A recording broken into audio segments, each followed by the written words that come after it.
अस्सलाम वालेकुम 10th class बेटे ओपन योर फिजिक्स बुक। अपनी बुक का पेज नंबर 36 आप लोग ओपन करेंगे। नेक्स्ट टॉपिक हम स्टार्ट करेंगे, but before going to start new topic बेटे एक दफ़ा से मेन पॉइंट्स दोबारा से रिकॉल कर देती हूँ ताकि ज़रा पिछला भी हमें सारा थोड़ा सारा ना उसी से रिलेटेड आगे टॉपिक है हमारा, तो उसको भी हम थोड़ा सारा रिकॉल कर लेते हैं।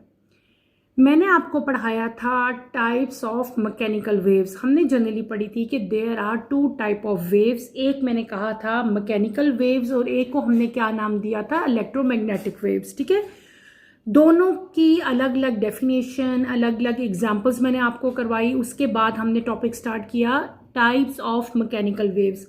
मैंने आपको बताया कि there are two types of mechanical waves, एक सी ट्रांसवर्स वेव्स और एक कौन सी थी, लॉन्गिट्यूडनल वेव्स। ट्रांसफर वेव्स जो हैं वो हमने कंप्लीट कर ली थी। लॉन्गिट्यूडनल वेव जो हैं वो मैं इंशाल्लाह आज आप लोगों को कवर करवाऊंगी। हमने क्या पढ़ा था कि व्हाट आर ट्रांसफर वेव्स। मैंने आपको सिंपल इसकी डेफिनेशन बताई थी कि the waves where particles move up and down, यानी कि ऐसी वेव जहाँ पे पार्टिकल तो अप एंड डाउन मूव करते हैं but the wave itself move side to side, यानी कि वेव जो है वो साइड टू साइड ट्रेवल करेगी और जो पार्टिकल्स हैं वो अप एंड डाउन जो है वो मोशन उनकी होगी।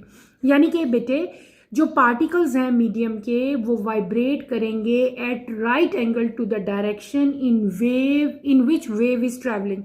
वेव की डायरेक्शन और पार्टिकल्स की जो वाइब्रेशन है वो दोनों एक दूसरे के राइट एंगल पे होगी। Is that clear? या सिंपल वर्ड्स में मैंने आपको डेफिनेशन बता दी थी कि डायरेक्शन जो है पार्टिकल के मोशन की वो अप एंड डाउन होती है। ठीक है, particles up and down move करते हैं जबकि वेव जो है वो साइड टू साइड मूव करती है। ठीक है, क्लियर? ये हमने क्या पढ़ा था, हमने पढ़ा था ट्रांसफर वेव्स। और यहाँ पे जो की पॉइंट्स थे, जो कैरेक्टरिस्टिक्स थे डिफरेंट टाइप के ट्रांसफर वेव्स के, वो सारे मैंने आपको एक्सप्लेन किए थे कि व्हाट इज वेवलेंथ, क्रस्ट क्या चीज़ है, ट्रफ क्या चीज़ है, व्हाट इज एम्पलीट्यूड। ठीक है, ये सारा मैंने आपको समझाया था। और उसके बाद हमने ट्रांसफर वेव्स की डिफरेंट एग्जाम्पल्स भी बेटे नोट की थी। आज हम सेकेंड टाइप शुरू करेंगे। किसकी? Second type of mechanical waves that are known as longitudinal waves. उनको क्या कहते हैं? लॉन्गिट्यूडनल वेव्स कहते हैं। तो let's start with the reading, then इंशाल्लाह मैं आपको साथ साथ इसको एक्सप्लेन करूंगी। बुक का पेज नंबर है 36। Longitudinal waves. In longitudinal waves, the particles of the medium vibrate parallel to the direction in which the wave is traveling. Instead of moving up and down like in transverse wave, where the particle move back and forth along the same path as the energy flow. This creates a region where particles are close together known as compression and the regions where particles are spread apart known as refractions. A common and important example of longitudinal wave is a sound wave. When a sound is produced, such as when someone claps his hand, the air molecules near the hands are first pushed together, forming a compression. Immediately after, they spread apart into refraction. As the wave continues to move forward through the air, this sequence of compression and refraction allows sound to travel to our ears without the air itself moving permanently from the source to the listener.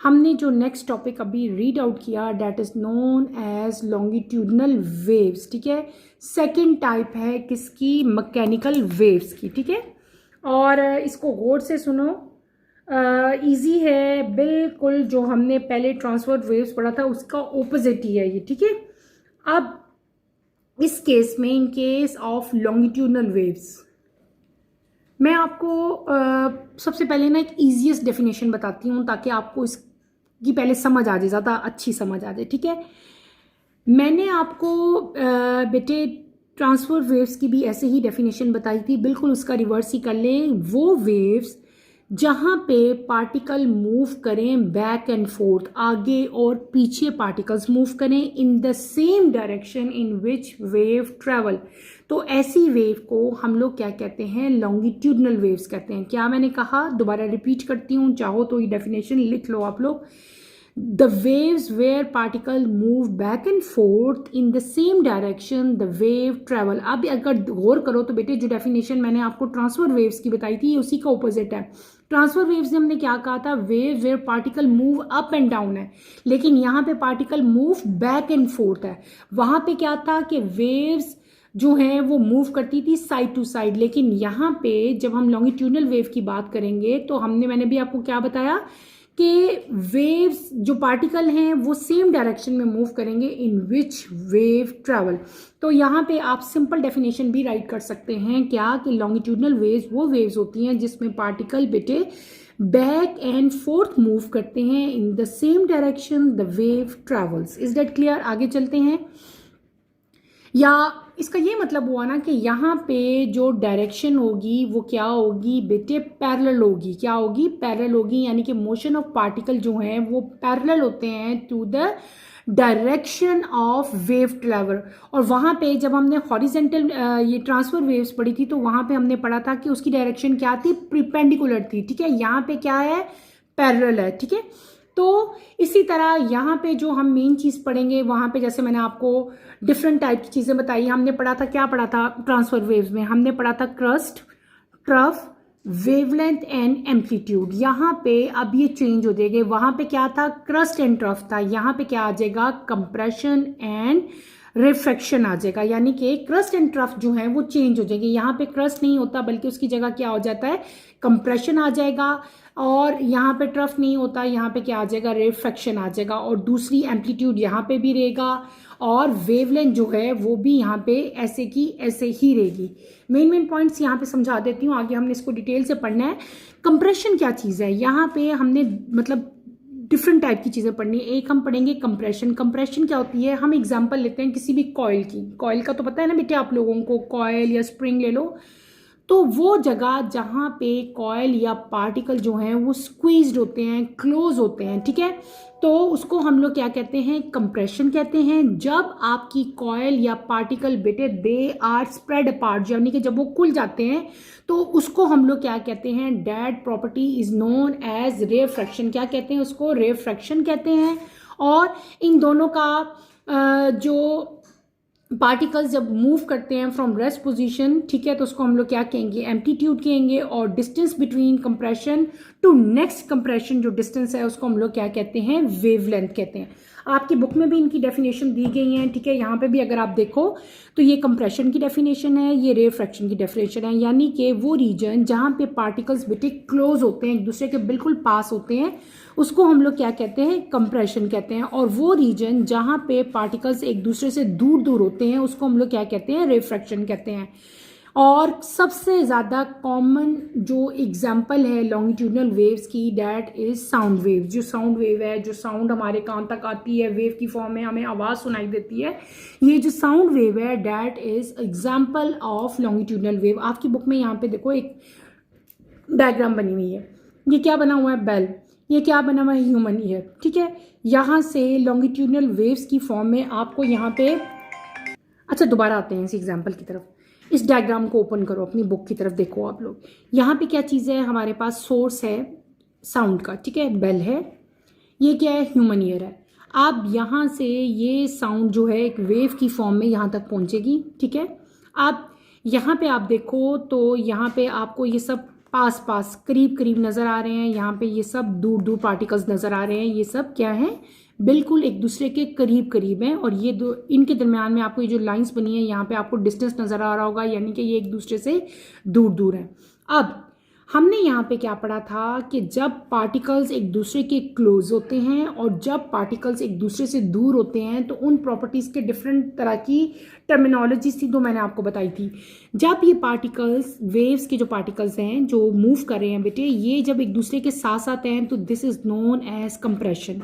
जब ये एक दूसरे से दूर दूर हैं तो this is known as refraction. क्या कहेंगे इसको, हम रिफ्रैक्शन कहेंगे। अब इसी तरह से कंप्रेशन और रिफ्रैक्शन के थ्रू ये सारे के सारे जो है ऐसे ही साउंड वेव ट्रेवल करेगी और आप तक पहुंचेगी और आपको जो है वो साउंड सुनाई देगी। ठीक है, अब ये क्या है, इसकी डायरेक्शन है किसकी, प्रोपगेशन ऑफ वेव, यानी कि जो वेव प्रोड्यूस हो रही है उसकी डायरेक्शन बताई है। और ये आपको बताइए direction of disturbance in a medium. ठीक है, दोनों की डायरेक्शन जो है वो इस केस में क्या होती है, सेम होती है, पैरेलल होती है। हमने शुरू में ही पढ़ लिया था कि लॉन्गिट्यूडनल वेव्स में जो पार्टिकल्स हैं और जो वेव है ये दोनों एक दूसरे के पैरेलल होंगे, ठीक है।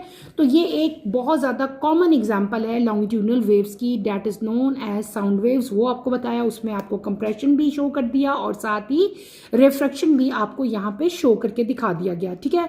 क्लियर हो गया। उसके बाद अगर आप नेक्स्ट आओ तो आपको सिंपल यहाँ पे बताया है, दूसरी एग्जांपल भी दी हुई है। एक तो ये एग्जांपल हमारे पास, मैंने आपको सिंपल एक ईयर वाली बता दी, लेकिन आपकी बुक में यहाँ पे क्या एग्जांपल दी है कि जब कोई भी पर्सन, कोई भी ह्यूमन है बेटे, जब आप लोग अपनी एग्जांपल ले लो, जब हम अपना हाथ क्लैप करते हैं यानी कि ताली बजाते हैं, तो क्या होता है कि जो एयर मॉलिक्यूल हमारे हैंड के करीब होते हैं, फर्स्ट वो क्या करते हैं, देखो हम हाथ को हाथ से जोड़े हैं ना, तो वो क्या होंगे, दे पुश टुगेदर, ठीक है। जब वो दोनों एक दूसरे के साथ पुश करते हैं, एक दूसरे को पुश करेंगे, तो क्या चीज क्रिएट होगी, कंप्रेशन क्रिएट होगा।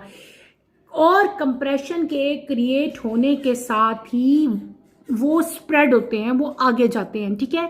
आगे जब जाएंगे तो क्या हो जाएगा, पार्टिकल्स एक दूसरे से थोड़ा सा अपार्ट मूव कर जाते हैं, और जो चीज़ यहाँ पे प्रोड्यूस होगी that is known as rarefaction. क्या होगा, रेयरफैक्शन।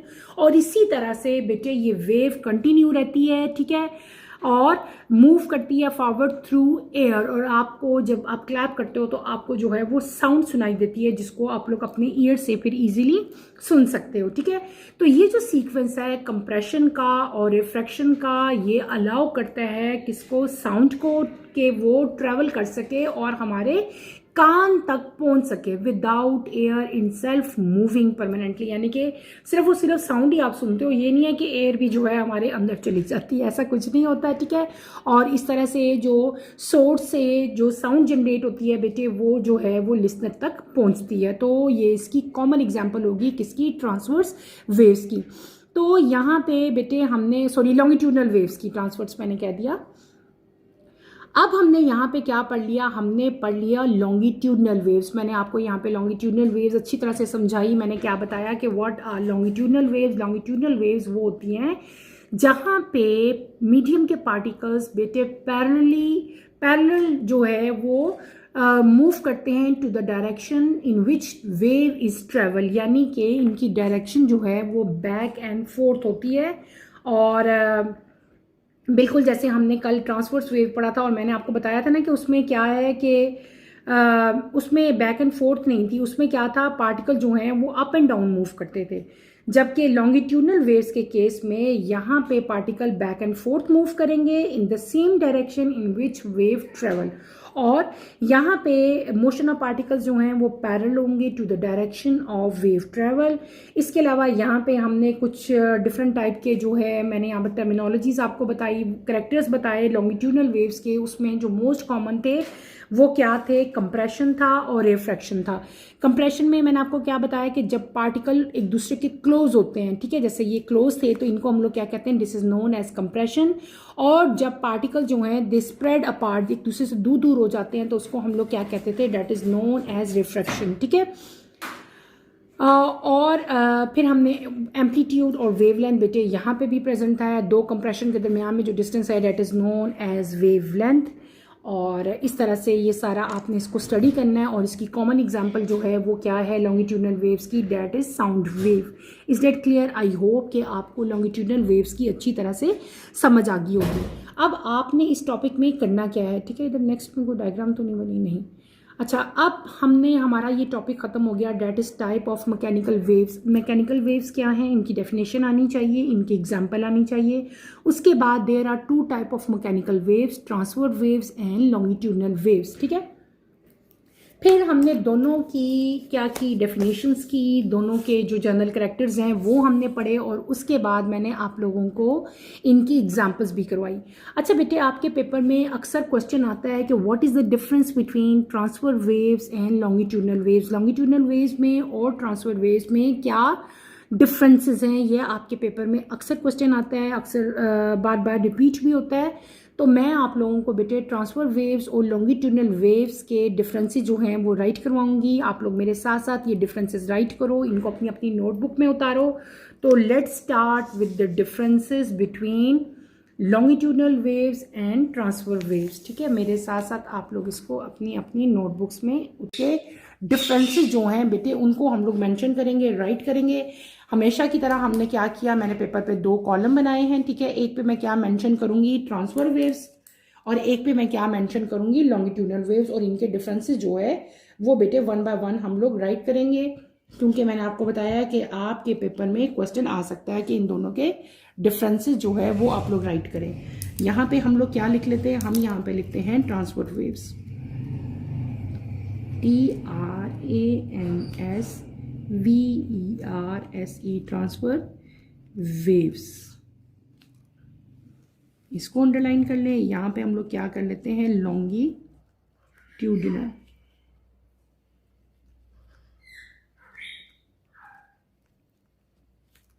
इसको अंडरलाइन कर लो, ठीक है।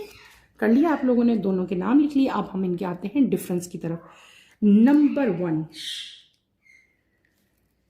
इनके स्ट्रक्चर की बात करते हैं। They have peaks and troughs, और इधर क्या होगा, दे हैव, इन क्या होता है, कंप्रेशन, कंप्रेशन एंड रिफ्रैक्शन बेटे, RA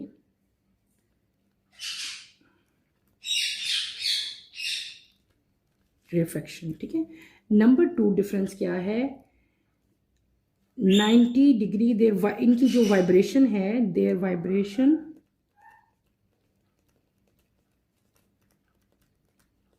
is 90 degree to the direction of energy transfer,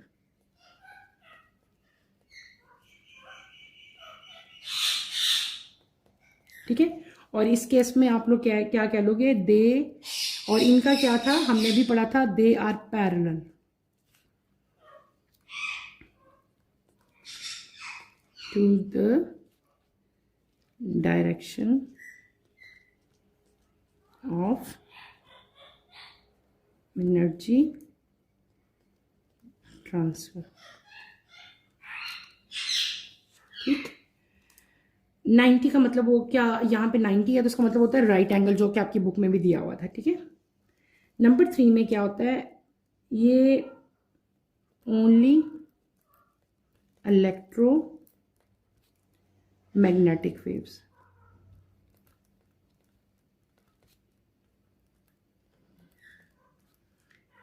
और इलेक्ट्रोमैग्नेटिक वेव्स क्या होती हैं, कैन ट्रैवल इन वैक्यूम, और इस केस में क्या होता है, can not travel in vacuum. Vacuum में कौन ट्रैवल करता था, अभी हमने पढ़ी थी ना, इलेक्ट्रोमैग्नेटिक वेव्स ही, और जो ट्रांसफर वेव्स होती हैं they are electromagnetic in nature, ठीक है। They can not travel in vacuum. Number 4 पे आप लोग क्या मेंशन करोगे, कैन, अब आपको लिख लेना दे कैन मूव, अच्छा मैं पूरा सिर्फ कैन मूव लिख लिया, can move in liquids, comma,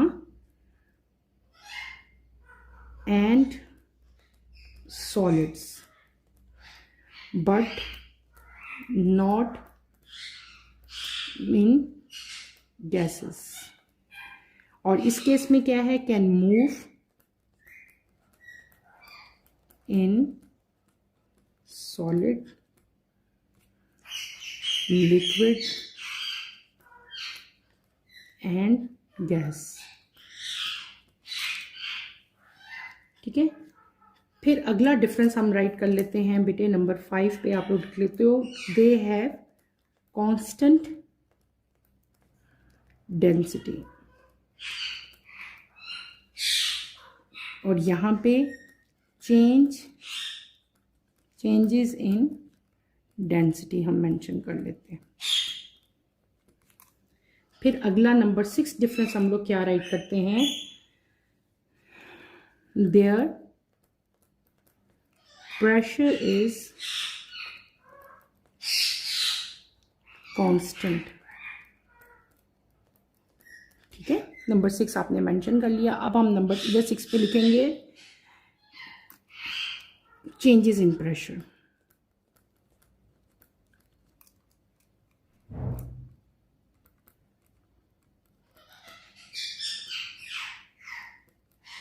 clear. अब हम आते हैं अपने नेक्स्ट डिफरेंस की तरफ, that is number 7। Shape of wave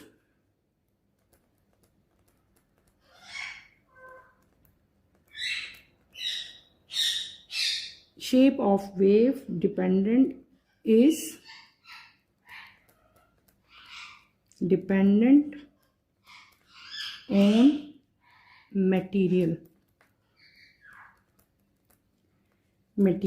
it is traveling in।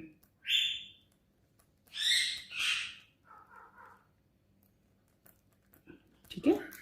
और यहाँ पे जो शेप है वो भी डिपेंड करती है किस पे, वो भी जिस मीडियम पे वो ट्रैवल कर रही हो। ठीक है।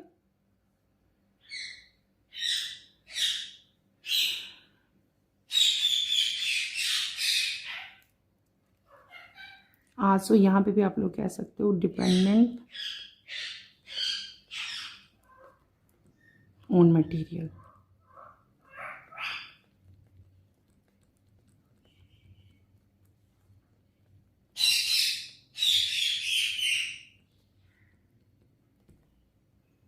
ठीक, ये आपकी कुछ कॉमन जो है वो आ गई हमारे पास। इसके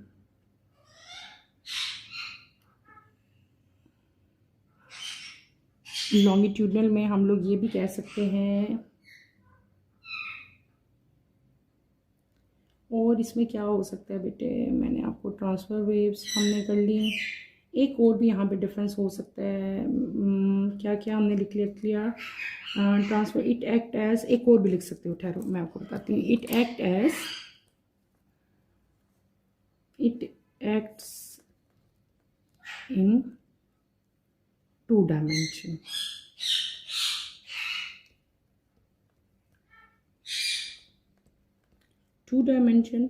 और जो लॉन्गिट्यूडनल वेव्स होती हैं बेटे, इट एक्ट्स इन 1 डायमेंशन।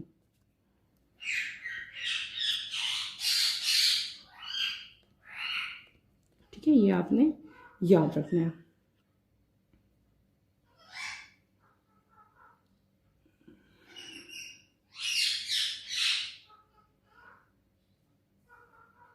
और भी डिफरेंसेस के, इनके बहुत सारे डिफरेंसेस हैं। एक डिफरेंस और लिख लेते हैं हम लोग, नंबर 9 लिख लेते हैं।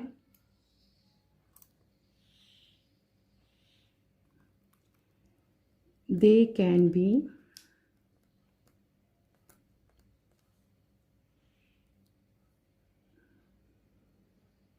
polarized or aligned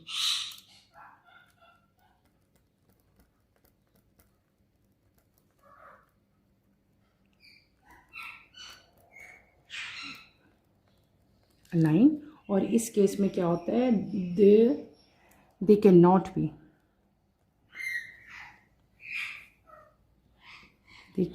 B, polarized और aligned।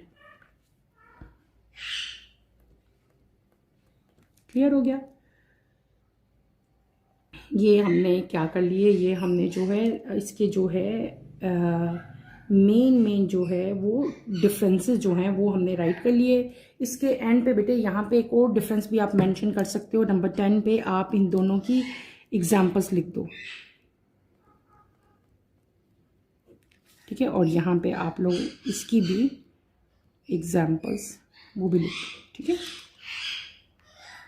मैंने आज के टॉपिक में आपको क्या पढ़ा दिया, हमने बेटे पहले तो मैं इसकी तरफ आती हूँ ना। मैंने आपको भी क्या राइट करवाया, मैंने आपको डिफरेंसेस राइट करवा दिए किसके, ट्रांसफ़र और लॉन्गिट्यूडनल वेव्स के। हमने क्या पढ़ा, they have peaks and troughs और दे हैव कंप्रेशन एंड रेफेक्शन। इनकी वाइब्रेशन जो है वो 90 डिग्री होती है, यानी कि हम इसको ये कह सकते हैं they are at right angle, और जबकि ये क्या होती हैं, they are parallel to the direction of energy. ठीक है, यही आपकी बुक में इन दोनों की मेन डेफिनेशन भी जो है वो लिखी थी। They are only electromagnetic, electromagnetic waves हैं, यानी कि इनको ट्रैवल करने के लिए मीडियम जो है रिक्वायर्ड होता है, और ये जो है दे कैन नॉट ट्रैवल जो है इन वैक्यूम। ये वैक्यूम में भी ट्रैवल कर लेती है, सॉरी इलेक्ट्रोमैग्नेटिक हैं, ये सिर्फ और सिर्फ जो है ये वैक्यूम में ट्रैवल करेंगी। ठीक है, ट्रांसफर वर्ड्स जो हैं they are only electromagnetic waves, ये इलेक्ट्रोमैग्नेटिक वेव्स हैं, ये वैक्यूम में ट्रैवल करती हैं, और ये वैक्यूम में ट्रैवल नहीं करती, इनको ट्रैवल करने के लिए जो है वो मीडियम रिक्वायर होता है। फिर आपका हमने पढ़ा था they can move in liquid and solid but can not in gases, gases के अंदर ट्रांसफर वेव्स जो हैं वो नहीं होती, और लॉन्गिट्यूडनल वेव जो हैं they can move in solid, liquid and gas, और जबकि ये वाली जो थी ये गैस में मूव नहीं कर रही थी। दे हैव कांस्टेंट डेंसिटी, इनकी डेंसिटी कांस्टेंट होती है, इनकी डेंसिटी जो है उसमें चेंज आता रहता है, इनका प्रेशर भी कांस्टेंट होता है, इनका प्रेशर भी चेंज होता रहता है। और दूसरा क्या था कि इनकी जो शेप है वो डिपेंड कर रही होती है कि वो किस मटेरियल में जो है वो मूव कर रहे हैं, इनकी भी ऐसे ही जो है वो शेप डिपेंडेंट होती है on the material.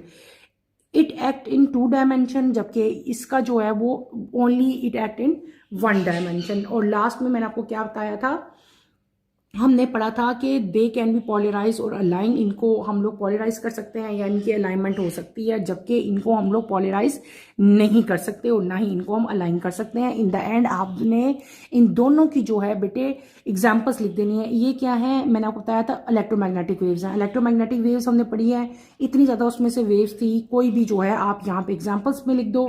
Longitudinal waves वो थी जिनको जो वैक्यूम में ट्रैवल नहीं कर सकती थी, उनकी जो है कोई भी एग्जाम्पल जो है वो आप लोग जो है लिख दो, काफ़ी सारी एग्जाम्पल्स हैं।